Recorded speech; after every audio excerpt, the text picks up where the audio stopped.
Depuis 1970, le monde a traversé des chocs pétroliers, l'éclatement de la bulle Internet, la crise financière mondiale de 2008 et, on s'en souvient tous, une paralysie totale de l'économie à cause d'une pandémie. Ouais, ça fait beaucoup de crises majeures en un demi-siècle, hein.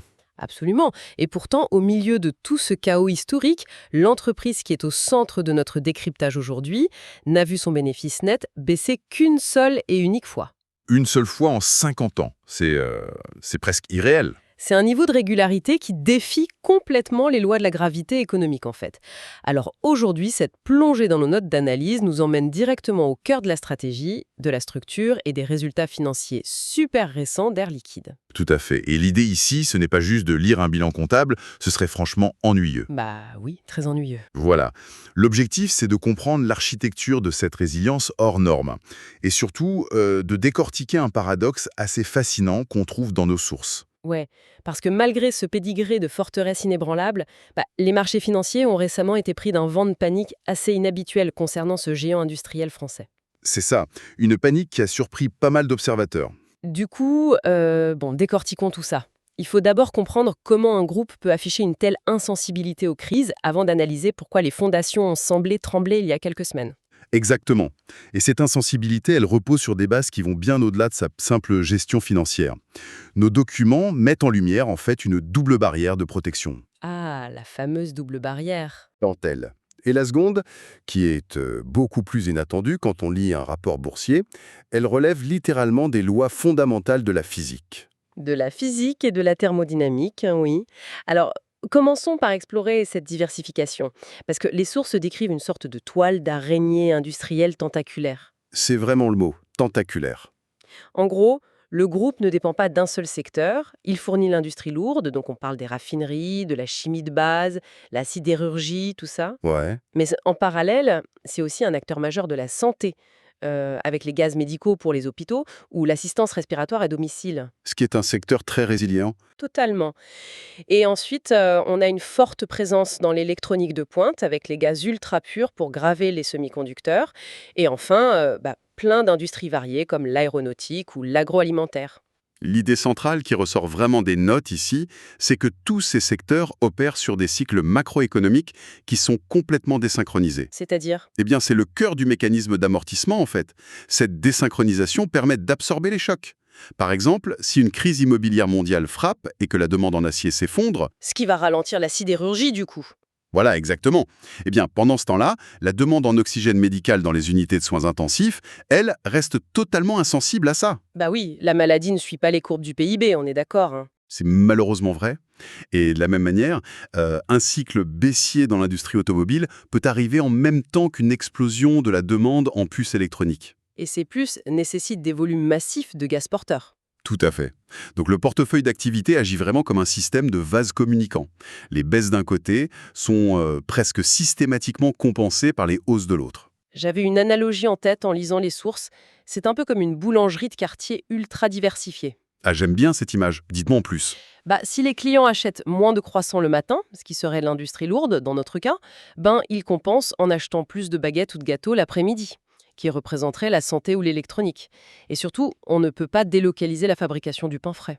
Ah, ce qui est fascinant ici, c'est que votre analogie nous amène directement au deuxième pilier de leur invulnérabilité. La logistique. Voilà, la physique même des gaz. Les notes insistent sur une contrainte très stricte. Les gaz industriels, ça voyage très mal sur de longues distances. C'est pas comme expédier des t-shirts ou des smartphones. Pas du tout. Ça fait plutôt penser à un réseau électrique national, en fait. On ne peut pas compresser de l'oxygène à un bout de la planète, le charger sur un porte-conteneur, le faire traverser l'océan et espérer que ça reste compétitif. C'est juste impossible. Du coup, la production d'Air Liquide est obligatoirement locale, par nature. C'est le mot-clé. Local. Il faut construire des usines de séparation des gaz de l'air directement à côté ou carrément sur le site de l'usine du client. C'est quand même dingue de se dire qu'une contrainte purement physique devient leur meilleur atout. Mais c'est un coup de maître. Transformer une lourde contrainte matérielle en avantage géopolitique. Cette industrie demande des investissements initiaux massifs, ce qu'on appelle les dépenses d'investissement ou CAPEX. Ouais, on parle de construire des kilomètres de canalisation souterraine dédiée pour relier un bassin industriel. Ou de déployer une flotte de camions cryogéniques ultra spécialisés sur un rayon très court. Tout ça, ça crée une barrière à l'entrée qui est tout bonnement insurmontable pour des nouveaux concurrents. C'est clair. Personne ne va s'amuser à doubler des pipelines juste pour le plaisir d'essayer de concurrencer. Et surtout, cet ancrage local ultra profond immunise presque totalement l'entreprise contre les turbulences du commerce mondial. Ah oui, parce que les barrières douanières, les guerres commerciales, l'explosion des coûts du fret maritime... Ça n'a aucune prise sur une molécule d'oxygène qui est produite à 500 mètres de l'endroit où elle est consommée. C'est un bouclier logistique parfait contre la mondialisation, en fait. Absolument. C'est une forteresse. Mais alors, et c'est là que ça devient vraiment intéressant par rapport à l'actualité, face à une telle forteresse, avec ses douves de diversification et ses remparts d'infrastructures physiques intraversables, pourquoi les marchés ont-ils soudainement pris peur? C'est la grande question des dernières semaines. Parce que les documents font état d'une vraie secousse boursière. Les analystes eux-mêmes l'ont qualifié d'inhabituel après la publication des derniers résultats trimestriels. On parle d'un recul du chiffre d'affaires publié de 3,2%. Et les notes précisent que c'est la 3e plus forte baisse enregistrée en 2 ans d'ailleurs. Voilà. Même en épurant les données, en retirant les effets de change, les fluctuations de l'énergie pour voir la croissance véritable, on tombe sur un modeste 1,9%. Et ça a été reçu comme une douche froide. Carrément. Mais n'est-ce pas une surréaction irrationnelle de la bourse? Alors, il est essentiel de décortiquer la mécanique comptable derrière ce recul brut de 3,2%, parce que, en fait, c'est souvent mal interprété. Ah oui, oui. Comment ça? Le groupe consomme énormément d'électricité et de gaz naturel pour faire tourner ses unités de séparation. Et historiquement, leur contrat avec la grande industrie inclut des clauses d'indexation super strictes. Ah, donc si le prix de l'électricité chute sur le marché européen... L'entreprise facture mécaniquement l'énergie moins chère à ses clients. Du coup, le chiffre d'affaires global diminue facialement. D'accord, mais la marge bénéficiaire réelle, elle reste intacte, exactement puisque la baisse de la facture est simplement répercutée. C'est pour ça que la métrique fondamentale à vraiment observer, c'est cette fameuse croissance comparable, de 1,9%. Oui, mais bon, à 1,9% qui n'a pas suffi à rassurer tout le monde. Les sources montrent bien des motifs de fébrilité très précis. Le point de crispation principal, c'est la division grande industrie, le cœur lourd de l'activité. Elle affiche un recul de 0,9%. Ouais, et on observe aussi un ralentissement en Asie-Pacifique, avec une baisse de 1%. Le tout avec des tensions sur les matières premières en toile de fond. Mais là où l'analyse prend toute sa dimension, je trouve, c'est en regardant la carte géographique des performances. Le contraste est frappant, oui. Moyen-Orient, Afrique est complètement à l'arrêt. Croissance nulle, 0%. Et de l'autre côté de l'Atlantique, les Amériques tirent tout le groupe avec une progression de 5%. Et même des pointes à 8,3% aux États-Unis, massivement portées par l'activité au Texas. C'est fou. Mais du coup, est-ce qu'une baisse de 0,9% dans un seul secteur justifie une telle panique pour une boîte qui a 50 ans de solidité prouvée? Est-ce que ce petit pourcent perdu, c'est le canari dans la mine de charbon pour l'économie manufacturière mondiale? C'est une excellente question.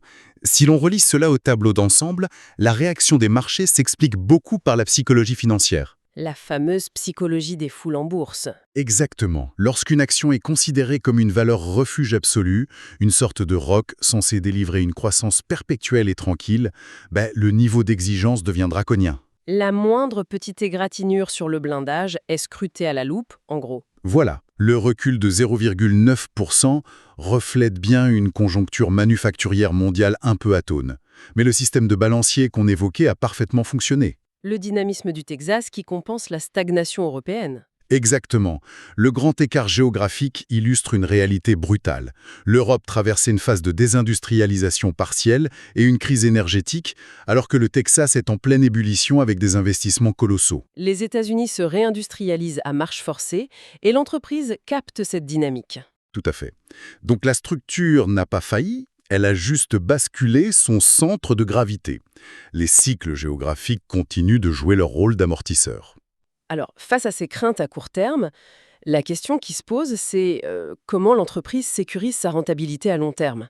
Parce qu'on ne peut pas juste augmenter les prix à l'infini pour compenser. Et c'est là que la discussion pivote vers l'interne. La réponse ne vient pas d'une hausse des prix, mais d'une optimisation massive. Et le mot magique qui revient en boucle dans toutes nos notes, c'est l'intelligence artificielle. Oui, l'IA joue un rôle central ici. Et attention, ce n'est pas vu comme une menace, mais comme un levier de productivité massif. Dans ce contexte, l'IA ne sert pas juste à faire des résumés ou de l'administratif, elle s'attaque directement à la production physique. Les chiffres d'économies générées sont impressionnants d'ailleurs. Les sources parlent de 378 millions d'euros générés en 2022. L'année d'après, on monte à 466 millions. Pour 2024, on approche du demi-milliard avec 497 millions. C'est une progression fulgurante. Et attendez, les prévisions pointent vers 631 millions d'euros d'efficacité pour 2025. Sur le seul dernier trimestre, ça représente 142 millions d'euros dégagés, soit une hausse de 8%. Et il faut noter l'intégration hyper réussie de leur acquisition américaine, Airgas, qui a prouvé qu'ils pouvaient déployer ces gains d'efficacité à l'échelle d'un continent. L'objectif, c'est une amélioration de la marge de 100 points de base d'ici 2027. Mais alors, qu'est-ce que tout cela signifie au fond? Je veux dire, comment ils utilisent concrètement cette IA pour économiser autant d'argent? Prenons la logistique. Ils ont une flotte de milliers de camions cryogéniques. Les algorithmes d'IA analysent maintenant en temps réel les niveaux des cuves chez les clients, le trafic, la météo, et ça génère des tournées mathématiquement optimales. Ah oui, ils économisent des millions juste en carburant et en temps, quoi. Exactement. Et côté usine, l'IA permet la maintenance prédictive. Des capteurs analysent les vibrations d'un compresseur pour prédire une panne des semaines à l'avance. Ça évite l'arrêt d'usine qui coûterait une fortune. C'est ça. Sans oublier l'algorithmique qui achète l'électricité exactement au moment où elle est la moins chère dans la journée. D'accord. Mais face à ces centaines de millions d'économies, je me pose une question. L'IA, est-ce que c'est juste un outil magique pour couper les coûts à l'infini?